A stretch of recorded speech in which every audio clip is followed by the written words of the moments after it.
There's not one guy, one person in the history of this program that's bigger than the program. What's better than this? Guys being dudes. What's up, and welcome into this post-game pod edition of the Program Guys podcast. Mason Prince, Patrick Hertzberger, Mark Hall, Matt Gann with you. Today is Sunday, November 10th. Be sure to like and subscribe on our YouTube channel. Find us on all of our social media at Program Guys with a Z on our Facebook, Twitter, Instagram, TikTok. You can also find us on Spotify, Apple Podcasts, Google Podcasts, wherever you get your podcasts. That's where you can find us. Program Guys with a Z. We're here. Nothing matters. Everybody's going to die someday. Football's stupid. We're here. Oklahoma loses somehow, some way. What was the final again? 30-23. 30-23. Lose to Missouri. They led by 7 with 2 minutes remaining. And they lose the game by 7. That's opening thoughts. Yeah. Opening thoughts, Matt Gann. And that's our show today. Yeah, that's the show. Matt, go ahead. Of course, Matt froze. His Wi-Fi is absolutely a joke. Yeah. Yeah, we're going to count Gann out for a second here. My opening thoughts are I'm here. Nope, you're not. Matt, you're not, but you are kind of. Let's get you in gradually here. That's been the epitome of our program this year, right? Yeah. I mean, we do enough here and there, but nothing is enough with this offense, right? The defense can do everything they possibly can. I think they set us up for success. I know that there's a little bit of hate on the defense too from that last drive Missouri had to go score, but they're the only reason we were in this game to begin with. So from my perspective, I'm totally fine with how the defense played. The defense did enough for us to win this game. The offense is atrocious. Jackson Arnold is really bad. He's a bad decision maker. He lost the ball 3 times. He recovered it once himself. That's unacceptable. And it's time to think about the future and really look inwards as to what that will be and with who it will be. With whom it will be with. And I hope it's not Jackson Arnold. And I think Brent Venables is now somewhat on the hot seat. I don't think the bench is warm, but I think he sat down on the bench. It's just not hot yet. Matt, while you're not frozen, go.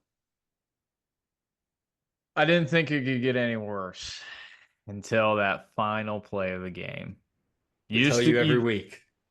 You just don't think OU has hit rock bottom until that next game comes. And it was hard, knowing that your team was up 7. Your defense is the strongest part of your team. Missouri drives down the field in a little over a minute. They have to go, 80-plus yards. They score a touchdown, which, one of the guys in the secondary fell, which helped. And then Jackson Arnold fumbles, and they pick it up and score. I could not believe it. I literally sat there in awe. And Patrick said it right. It has really been the epitome of what the program has been through this entire year. OU now ranks with the amount of fumbles 134th in the FBS. Jackson Arnold himself has now turned the ball over 11 times. And of those 8 turnovers, it has gone into opponents scoring 44 points. That's bad.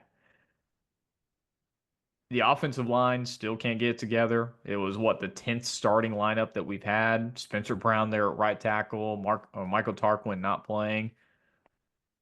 The broadcaster said it right. I mean, Jackson Arnold is seeing ghosts. I mean, he's pulling down, putting his head down, and not even looking at reads. He went, what was his final stat line? Passing. 15 of 24 for 74 yards.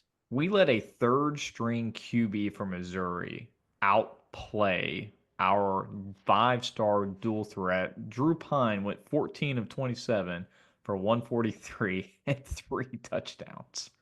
How is that even possible? I think that just sums up where the program's at so far. And I think there's a lot of people that their seat's getting a little bit warm, and I think that includes BV to a certain extent.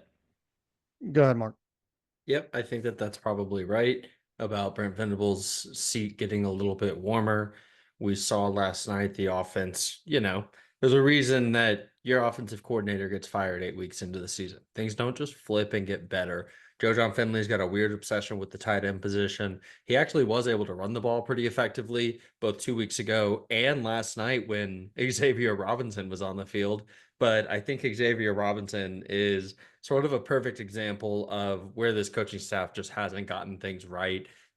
Someone tweeted earlier today, he played 2 snaps apiece against Texas and against Ole Miss, and that's why we're in a position to burn his red shirt now at the end of the season when he turns out to be the most effective running back, short of Javonte Barnes.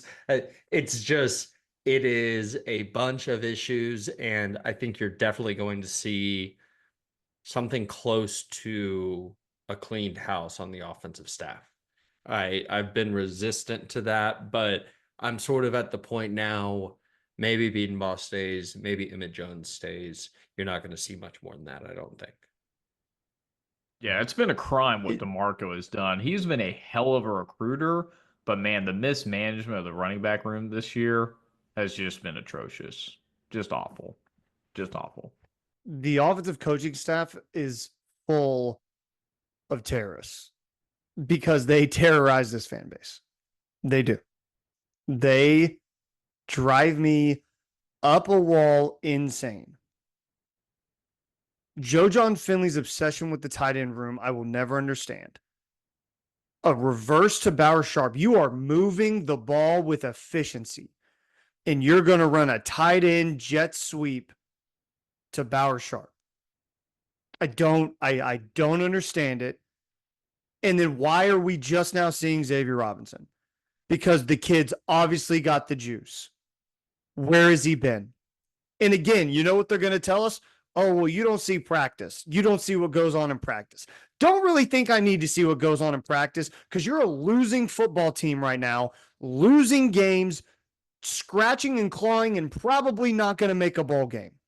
I don't give a rat's ass what goes on in practice. If there's a dude who's balling the hell out during games, he's the guy who gets the carries. He's the one who gets to play. That's what happens. Joe John Finley is just as fault at this as anyone on the coaching staff. How are no wide receivers getting schemed open at all? None. At all. Ever. I do not get it. There was a freeze frame. I want to credit it. I think it was my friend Clark Sachs. Shout out Clark Sachs if you're listening. He screenshotted when Jackson, like towards the end of the game, Jackson Arnold drops back and like tucks and runs it or something. You only needed like 3 yards. And Deion Burks is in the slot. The closest defender to him is 10 yards away off the ball. If you run a little spot route and just throw the ball to Deion Burks right there, it's a first down. 10 times out of 10, that's all it is. So all you got to do is run 3 yards, turn around, and you got it. He has no one close to him. We don't adjust to that. We don't see it. We don't audible. We don't have a play call for it. And they did it all game long. They're inept. The offensive staff is inept. And the defense is not clear of any guilt either as well. 57 seconds, 75 yards when you needed a stop the most. And you are falling over yourself. Jacoby Johnson's falling over himself on the biggest play of the game. You have Woody Washington, a dumbass penalty. A dumbass penalty. They didn't have a shot in hell at completing that ball from the moment it was snapped. And you do that dumb bull crap at the very end of the play. And then they get a first down and the drive continues. You had them dead to rights. They were done. And you gifted them a first down. They're not free of the guilt, in my opinion. They played a good first half. I don't think they're let off the hook at all. You're gifted the Billy Bowman scoop and score, a fantastic play by who caused the fumble. I believe it Samuel Masigo. Yep. A great play on his part. But I mean, that's a gift. That's a gift. And you blow it because your offense is absolutely inept. And Jackson Arnold, I'm done, man. I'm done. I can't. I can't anymore. There's too many turnovers. The decision making is poor. It does not get better. He's had a year and 3 quarters to show that he knows how to read a defense or adjust to anything at all, and he can't do it. I'm done, man. I'm done. To your point on the defense, they attacked where we thought they might attack, going after our corners. We saw Luther Burden heavily involved. Theo Weiss ends up leading the team with 70 yards and 2 receiving touchdowns. Frankly, we didn't get enough pressure, and the coverage on the backside wasn't good enough. Billy Bowman had probably the game of his year, right? That gigantic hit on Luther Burden to keep them from converting on a 3rd and 1, and the scoop and score play after Sammy knocks it out. And we waste it. And we waste it because when it comes down to the end of the game, we don't know really what we want to do and who we want to be. And I'd much rather get caught because I sent too many guys than get beat because we gave Drew Pine enough time to just find Theo Weiss against a 5'9" freshman. That's where I land on the defensive side of it. On the offense, still, it's all broken, right? And something you said, Mason, reminded me of something I've brought up 1,000 times. I think they brought in Deion Burks to play sort of like Drake Stoops, and where was any of that last night? The great thing about Drake was he was really able to always find the hole in the zone or the turn away from the man coverage guy that is going to get him open the easiest. And we don't even see those kind of routes in the playbook now. It doesn't have to go to Deion, right? We saw a game out of Jaleel. He caught the ball a handful of times. He was fine, but neither of them really changed the dynamic of the team on that side the way that I had hoped to see. I think that we're still just sort of running the same shit, which I called for, but it's not effective to a higher level than it has been all year, even though you got those guys back. Just lots of missed opportunities on offense. And while the defense was great for most of the game, like I said, 3 touchdowns to Drew Pine, that's not good. And this team is so bad at capitalizing off any sort of momentum. The Bauer Sharp fake punt, you have all of the momentum in the world. And what do? You go backwards, what is it, 13 yards in 3 plays? Unacceptable. The delay of Sack. game. No, it's the Yep, delay of delay game because they were No, too busy no, celebrating the No, play. no, No, no, it no, was. no, no. It No, was they a didn't delay of stop. game. No, they didn't stop. Yeah, it the was play delay clock. of game, sack. Yes. Yeah, but I think that was because they didn't stop the play Don't clock give a from shit. the first down. Don't give a shit. Sure. Yeah, Also, don't give a Agreed. shit. It played a part. I just want to mention it. You guys are right, but it played a part. No, I don't Thanks, care. And that I tweeted it out after the game, and it was in the heat of the passion, but I kind of stand by it. I love Brent Venables, the person. Brent Venables, the head coach. He does not prove anything to me on a week in, week out basis. He consistently does not prove that he knows how to make the big decision when you're down to nut crunching time, and it bites this team in the butt too many times. Too many times. It's becoming indefensible. And I want him to be the guy more than anyone else. I want him to be the guy. And I think everybody else at OU wants him to be the guy as well. He might not be. Yeah. And it's becoming more and more evident week in and week out. And it's a bad feeling, not a fun feeling. And I think the greatest example of that is a Bauer Sharp jet sweep in practice should not be working, probably is not working, and it's a play call during the game against Missouri, and Brent Venables doesn't walk over and say absolutely not. We have Jalil Farouk who can run jet sweeps. We have Burks back who can run jet sweeps. Literally, there are 5 or 6 players I could say off the head of my off the head dome that should be running jet sweeps before Bauer Sharp. That's what kills me about Brent Venables, so that he's not walking over and saying, "What the hell?" Well, it was an Great. RPO play, and Jackson Arnold didn't read it right because the backers never reads it went right. with and that's been his issues. He's not been able to read the RPO. There were several times where he could have kept the ball like he did earlier in the game and made a long run. They weren't diving on Jackson Arnold at all. He needed to keep the ball more, and he needed to keep it on the Bauer Sharp one because the backers were going there, and obviously a loss of play. But guys, we only had 2 plays last night. This is how inept the offense is, and I've talked about this before. There's no explosion in the offense, no down the field completions, because even the balls are sailing out of bounds, not even giving our guys the opportunity. And probably a lot of that starts with the offensive line. They're probably scared that, and you saw it last night. Missouri was all over the offensive line. We've given up 9, 10 sacks a game. That's probably part of the game plan. But 2 plays of 10 plus yards. You know what those 2 plays were? The fake punt and Taylor Tatum's throwback to Jackson Arnold. Those are the only 2 plays of 10 plus yards. That's embarrassing.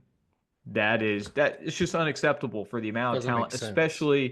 especially if you're getting Dion and Jaleel Frew back, 2 of your best wide receivers. There's just no excuses. This was probably the worst loss of the season, especially when you had Missouri on the ropes. And again, your defense is out there and they give up that late score to tie it. Yeah, this is rock bottom. And it's only going to get worse because we're about to play 2 better opponents in the last 2 games of the year. So buckle up, Sooner fans. It's not getting any better. Yeah, you're playing an Alabama team that's figured their shit out.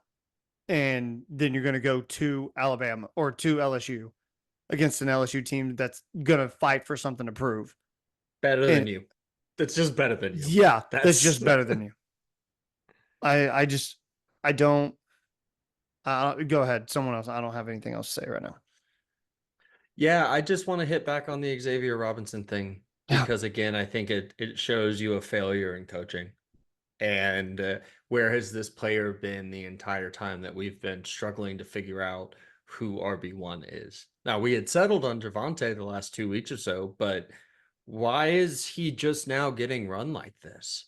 Where is the decision making on the roster? I really don't understand it. Why does it take us forever to get to Jacob Jordan in the receiver rotation when we're you're down hitting 5 ourselves guys over the head with JJ Hester and Brennan Thompson and it's not working?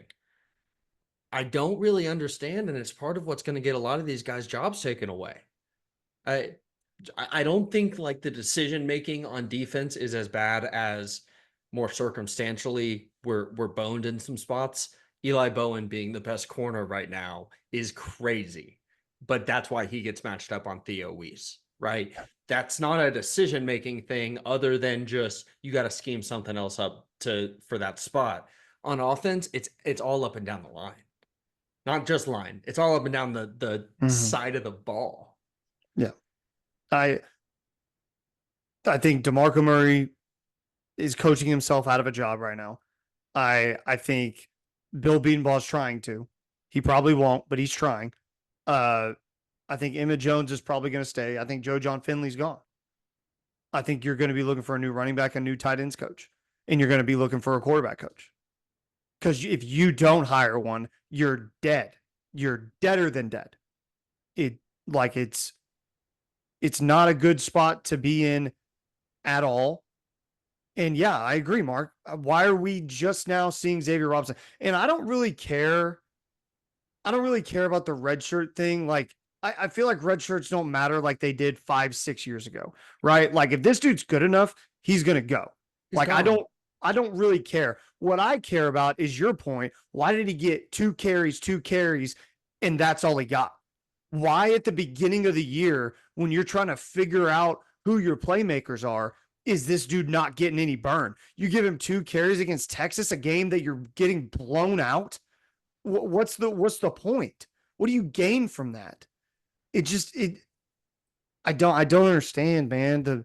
The personnel decision making along with the play calling, along with player development is a joke. It's criminal. These guys, I don't know how they're going to get jobs. I really don't. DeMarco, what do you say? I feel like the run game has only regressed since DeMarco took the job. I feel like it hasn't gotten better.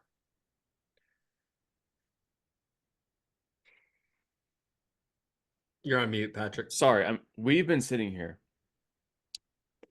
on this podcast with 1,940 listeners saying Xavier Robinson's really good at football. And we've called it from the start. Since the day he committed, we said he could be the next Samaje Perine. Before this game started, I tweeted, I've never played a snap of football in my life. I've been watching the Oklahoma Sooners for 10 years, but I've never played a snap of football in my life. And I said, Xavier Robinson could have a Samaje Perine breakout game, similar to West Virginia if you just give him the damn ball. And we decided to do that with like 6-7 minutes left. Not the whole game. If I can sense that, if I can see that in a player, and DeMarco Murray can't, who's the coach, he's got to be gone. Because I would have played Xavier Robinson from the beginning of the season. He is bigger, stronger than, Javonte Barnes has played fine, but he's bigger, stronger than most of our running backs. He should have been an RB3 from the start. Javonte Barnes, Gavin Sawchuk, we need to have them transfer. It's over, it's done. Taylor Tatum and Xavier Robinson are better, if not just as good. We cannot continue to keep the seniors or the players we like or the players who have worked hard in practice for players who are actually playing good in games.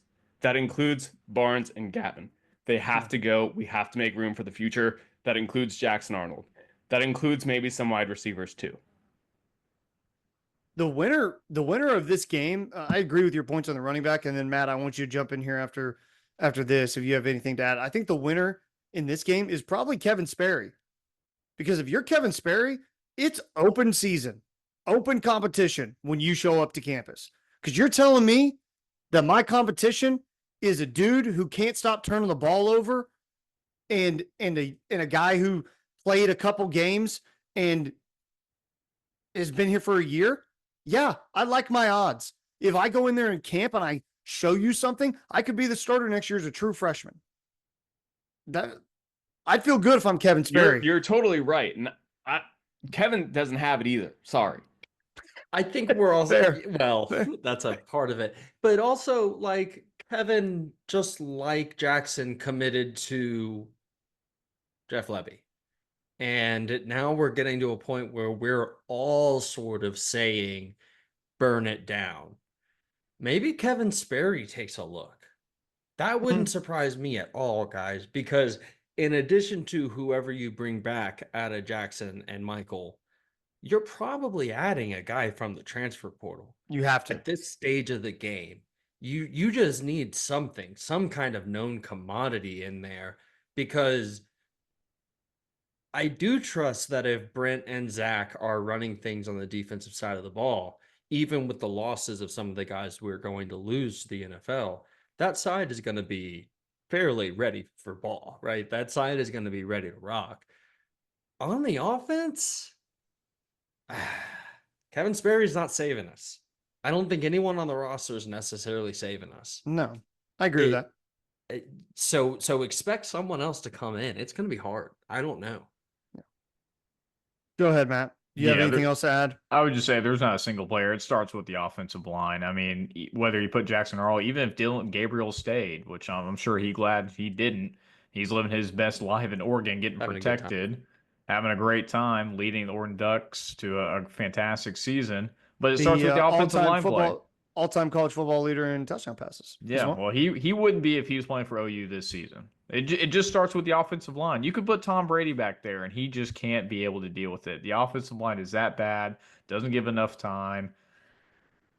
They're going to have to figure it out, whether that's the transfer portal or playing some of the younger guys. Do we even see any of the freshmen in the game? I don't know if they did or not. No. I don't think we Not did, that I saw. I didn't think so.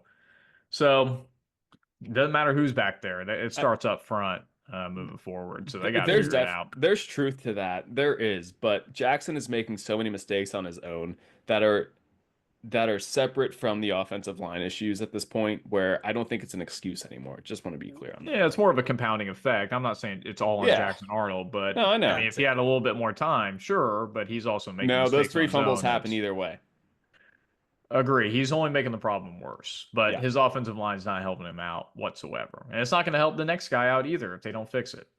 And all three David Carr levels of like seeing ghosts and being afraid and making mistakes preemptively because like you're just not You're in so the worried. right mindset Yeah. to be playing the game.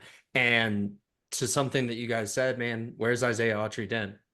We heard about him all week from the people who are in the know. And why doesn't he come in for Spencer Brown, who's getting his ass kicked every other play?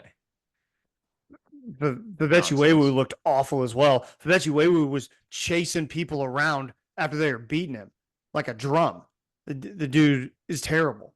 And the last thing I have on really the offense, and I guess we can shift a little bit towards the defense if we need to. But all three of Jackson's fumbles are inexcusable in my book. Like, and that's, I think that's part of the problem with Jackson's turnovers is they're all like really bad and at the worst moment possible. You're in your opening drive, you're driving the ball, you gut out a first down and you fumble. And then you fumble again on the last or on the second to last drive. You're tied, going to make a play, legacy drive, and you just somehow don't see the dude from behind you. And you're carrying the ball like a loaf of bread and it's knocked out. Like, it's all inexcusable. Go back to the Tennessee turnovers. How awful were those? They're all just horrendous. They're none that you're like, okay, I can see where you're trying to put it in a tight window there. Like, I get it. There's none of that. You know why? Because he doesn't throw the ball down the damn field. He doesn't throw the ball downfield. He refuses because he's seeing ghosts. Like you said, he's terrified. And that's part on the offensive coordinator. That's part on the offensive line, but it's also on him because you're a 5-star quarterback. How about make a damn play? How about make a play? Without your feet. Can't do it. No, he can't. No, he's inaccurate down the field. Yeah. He sometimes he throws the ball out of bounds downfield. A theme so far is like the failures of coaching, and I think the total and complete like destruction of Jackson Arnold is the biggest failure of coaching, because he comes here for Jeff Lebby. Like I said, he's going to be playing under that guy who has been a quarterback's coach, who has been an offensive coordinator. We lose Jeff Lebby, game's game. Good luck to you. Mississippi State not having the best season. And you don't do anything to build it up around Jackson again. And I won't belabor the point about the quarterback's coach, but we all know the quarterback's coach thing. And now Jackson hasn't progressed at all. And you're seeing a lot of tools in a quarterback that doesn't know how to use them and is afraid of getting hit and doesn't know how much time he's going to have on any particular play and can't trust any of the receivers on the field and can't trust the concepts that he's being taught in practice because it's being taught by a dude who played tight end. It's bad all over, and you would expect a guy who's been around a lot of successful football like Brent Venables has to have foreseen some of these issues and known that they were going to be a problem. It's bad stuff. Matt, anything on the defense you wanted to touch on? The linebackers looked great. I mean, Danny Stutsman had 19 total tackles. Kip Lewis was flying all over the place. I thought they were the best unit because the D-line just could not generate enough pressure. Danny was all over. I think he had 10 tackles in the first half. I mean, he is just an absolute boss. I mean, there's a reason why he's going to be a first-round pick in this upcoming draft. And kudos for both him and Billy coming back and powering through again. I think Billy had his better night last night as well. So I thought the linebackers did really well. They're actually going to be, I'll go ahead and say it, my MVPs of last night's game because that's how well they played. Yeah, Danny Stutsman seen crying after the game last night. Very emotional. I don't blame the defense at all last night. I know that there's some nitpicky parts. I know that they give up that drive with 57 seconds left. But going in 9-3 at half when it should have been 21-3, that's because the defense played well. Yeah, Missouri scored 23 points off fumbles and turnovers on downs. This game should have easily been won. Easily. I hate the secondary. Besides Billy Bowman. It's a good point. And RSJ is fine too. I guess I just hate the corners. Let me just say that. I just don't like the corners. Yeah. Woody Washington's 33 years old, hasn't done a damn thing. He infuriates me. Go ahead. I don't think playing cheetah is the way for him to go. Yeah. Who do you put there? You know, when they've got four Well, receivers on the Sammy came out field. with a fumble. I agree, but that's not, you know, Deshaun McCall was in there some Sammy's not too. designed to. Agreed, But but when you these do, guys, yeah, I get You're right. it's play by play, right? Mhm. We lost the guy who was able to do everything, and Mhm. that's where you're seeing us get exposed there. Yeah. I also, you didn't generate any pressure at all. You're relying on R. Mason Thomas to win one-on-one battles against left tackles to end the game. And shout out to Which R. he does Mason one Thomas. time.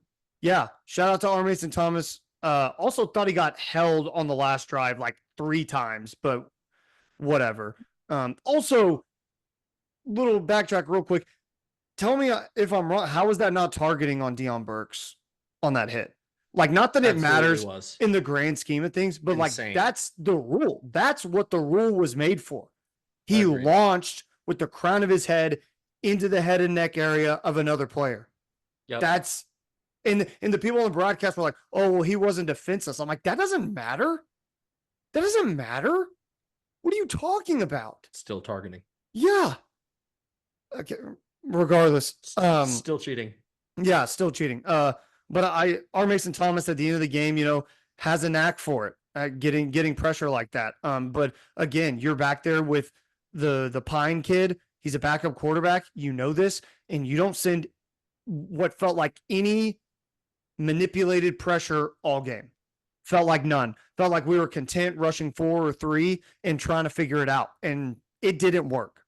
Ethan Downs, did he appear at all at any point? Feel like I didn't see him, and I know he's Once. probably banged up. He was hurt. Yes. He got hurt, but like, He had one.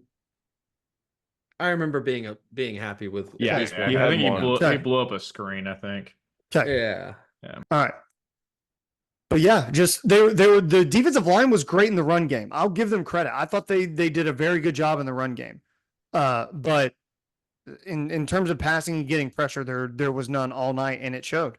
It showed. Yeah, Love one the last, linebackers. Like one Mark- last like point. Matt said. Yeah, because we can talk about this for Garland. It's getting worse, but I think BV's seat is getting warmer. He's now 1 for 11 against ranked opponents. Has lost to Kansas, Oklahoma State, Missouri, West Virginia, and then obviously has gotten absolutely hosed by Texas. So I think there's a lot riding. I think he gets one more year, but he's on a very short lease. And I honestly thought at the beginning of going into the SEC, he would have at least maybe 3+ years at minimum. I think that's gotten pretty short, and whoever he hires in the offseason, it's going to have an impact. But man, he's got to learn a lot of different things in this offseason because 1 versus 11 against ranked opponents, that's just not Oklahoma football. That's not the standard. Is Brent Venables on the hot seat for you guys? If you could give like a percentage range from 0 to 100, where is he at with you guys right now? I'm at about 80% fire him, 20% keep him. That's where I'm at. It's a lot stronger than I am. I'm Yeah. good, like kind of either way. I'm 50-50. If you want to fire him now, cool. If not, I'm cool with that too. I think he's got another year at least. He's getting worse That's the problem. is my problem. Yeah. He's not improving. And maybe he makes a home run higher. That's what we need to like really understand and hit home. This offensive coordinator hire has to be a home run hire. You cannot get a dude who's going to just come in and you're like, "Oh yeah, give me a year till I get my guys." You don't have time to do that. You have to be ready to go now. And that's why it's so important. And I don't think he can do that. I don't. I just don't. And I don't know who the name is. And it could be part of there's not a name out there. It could be that part as well. So I don't know. But yeah, I don't feel good about it at all. Mark, percentage. Oh yeah, give me like 45, 55. We knew that this team was bad going into the Missouri game. When that line flipped, we all said it shouldn't be OU -3. We all knew that this team isn't really a favored by 3 on an away campus kind of team. And the way it ends is really terrible, but I'm just not a fire the head coach over that kind of guy. Jackson Arnold it makes his own mistakes too. Yeah. Fair.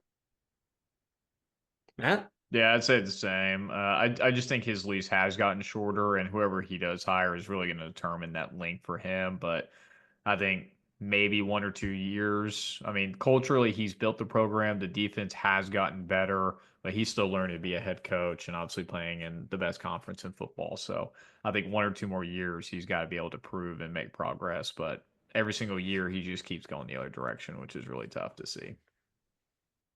My MVP of the game, Xavier Robinson.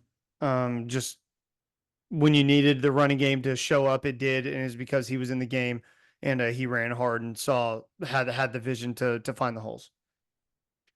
Yeah, my LVP will be the Missouri Stadium, rumoredly pumping in crowd noise and bad camera angle because it's not high enough. It's a joke of a stadium. I've been. It's not a good stadium. It's pretty bad. MVP Billy Bowman. Thought we saw his best game of the season. Billy. Love that call. Love those guys. Yeah. Matt, you already gave us your MVP, right? Linebacker Yeah. course, Danny and Kip and those guys, they were flying all over, making big plays, blowing things up. Cool. Linebacker core. Let us know down below in the comments who your MVP of the game is, if you have one, or your LVP or event. Do whatever you need to down in the comments. It's a safe space here. Let that hate out of your heart, folks.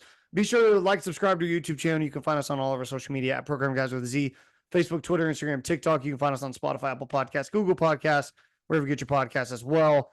We will see you next we'll have a midweek show for you. No game, so no post-game pod. Thank We'll God. see you then. Yeah, thank God. Patrick, take us out, man. Keep pushing it, baby. 3, 2, 1. There's not one guy, one person in the history of this program that's bigger than the program. What's better than this? Guys being